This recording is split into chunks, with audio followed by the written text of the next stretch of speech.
ஏண்டா நீங்க யாருகிட்ட கேட்டு என்னோட பாத்ரூம்ல ஃபிக்ஸ் பண்ணீங்க? முதலாளி நீங்க தானே சொன்னீங்க பாத்ரூம்ல ஃபிட் பண்ணணும்னு. டேய் நீங்க உங்க வேலையெல்லாம் எங்கிட்ட காட்டாதீங்கடா. இங்க பாரு, ரேஷ்மாவோட பாத்ரூம்லயும் பெட்ரூம்லயும் ஃபிக்ஸ் பண்ண சொல்லி தானே சொன்னேன். என்னத்த வேலை பாக்குறீங்களோ, எல்லாரும் ஹோட்டல்ல வேலை பார்க்கத்தான் லாய்க்கு. டேய் நீ போய் அதை ரெடி பண்றா. முதலாளி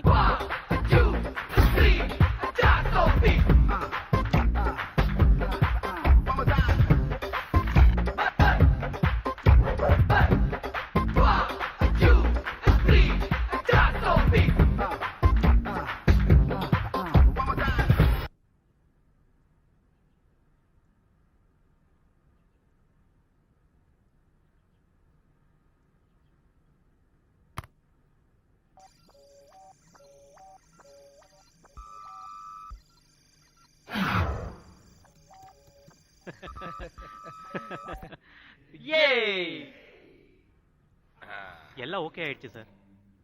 சார் இப்படி பாருங்க. Yes. பாத்தீங்களா bathroom view. Yes, yes, yes. இது அந்த ஹால். சார் அந்த பட்டனை தட்டுங்க. பாத்தீங்களா சார்? அப்புறம் இப்படி மூவ் பண்ணி பாருங்க.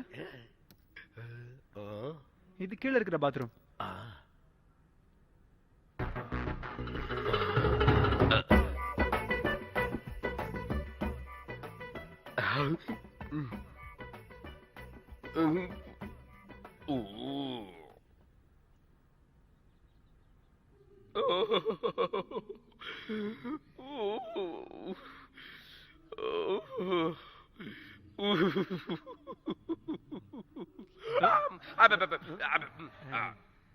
இந்த புடி புடி முதல்ல நீங்க எல்லாம் இடத்த காலி பண்ணுங்க. கிளம்புங்க கிளம்புங்க. உங்களுக்கு எப்ப தேவைப்படுதோ அப்ப எனக்கு ஒரு கால் பண்ணுங்க, நாங்க வந்துடுறோம்.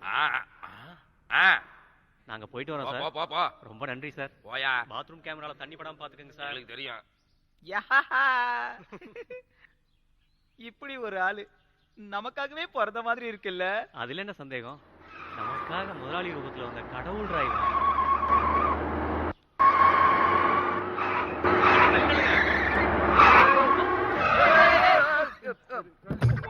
என்னடா நான் டைட்டா இருந்தாலும் இந்த வேட்டி டைட்டா இருக்க மாட்டேன். இதெல்லாம் எங்கிட்ட நடக்காது. வேற தூண புலந்த நரசிம்மமே நிக்கிறான். வணக்கம் சார். நமஸ்காரம் പറയാൻ നടക്കുന്നു. தெரியலையடா, என்ன ஒரு கேவலமான ஜென்மண்டா. காலங்காத்தாலே இப்படி போறான். அண்ணா என்ன தம்பி?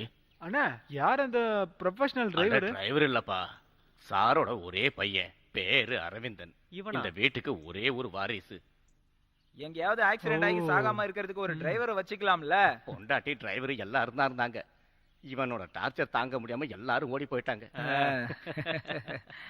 உண்மையிலே ரொம்ப நல்லவன்டா அவன்.